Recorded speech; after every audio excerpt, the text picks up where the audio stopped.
ابو موسیٰ اشعری رضی اللہ عنہ سے روایت ہے کہ نبی صلی اللہ علیہ وسلم نے فرمایا، اللہ تعالیٰ نے مجھے جس ہدایت اور علم کے ساتھ مبعوث فرمایا ہے اس کی مثال ایسی بارش کی سی ہے جو کسی زمین پر برسی۔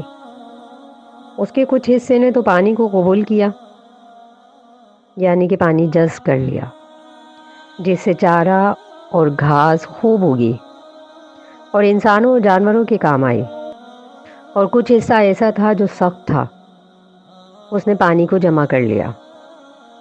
اللہ نے اس پانی سے لوگوں کو فائدہ پہنچایا، انہوں نے اس میں سے پیا بھی اور سیراب بھی ہوئے، اور جانوروں کو بھی چرایا۔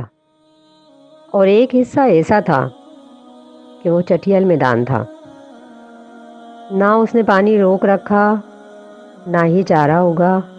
بس یہی مثال اس شخص کی ہے جس نے اللہ کے دین کی سمجھ حاصل کی اور اللہ نے اس کو نفع پہنچایا اس چیز سے جسے دے کر اللہ نے مجھے بھیجا ہے، یعنی علم اور ہدایت۔ تو اس نے علم حاصل کیا اور دوسروں کو سکھایا۔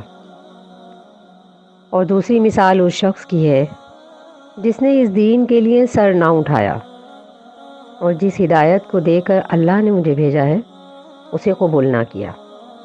مسلم کتاب الفضائل۔ اس حدیث میں بلیغ تشبیہ ہے کہ نبی صلی اللہ علیہ وسلم کی بعثت سے قبل جب کفر و جہالت کی خشک سالی تھی تو لوگ رشد و ہدایت کے پیاسے تھے۔ نبی صلی اللہ علیہ وسلم کے لائے ہوئے نظام اسلام نے ان کے لیے ایسی بارش کا کام کیا جو مردہ زمینوں کو حیات نو عطا کرتی ہے۔ اس لیے آپ صلی اللہ علیہ وسلم نے دین کو بارش سے تشبیہ دی۔ اس حدیث میں آپ صلی اللہ علیہ وسلم نے زمین کے 3 حصوں کا ذکر کیا ہے۔ ان تینوں قسموں کو یہاں مثال یا بالالفاظ دیگر مشبہ بہ کی حیثیت سے سمجھنا چاہیے۔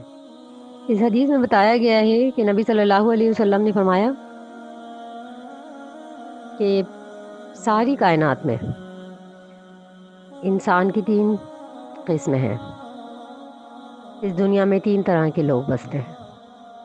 ایک وہ جو اللہ کے نبی صلی اللہ علیہ وسلم کی لائی ہوئی شریعت کو توجہ اور شوق و لگن سے سنتے ہیں اور سمجھتے ہیں،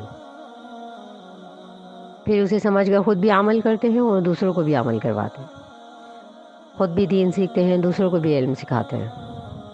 یہ پہلی اور بہترین قسم کے لوگ ہیں۔ اور دوسری قسم کے وہ لوگ ہیں کہ جو دین سیکھتے اور سمجھتے ضرور ہیں لیکن صرف اس پر عمل کرتے ہیں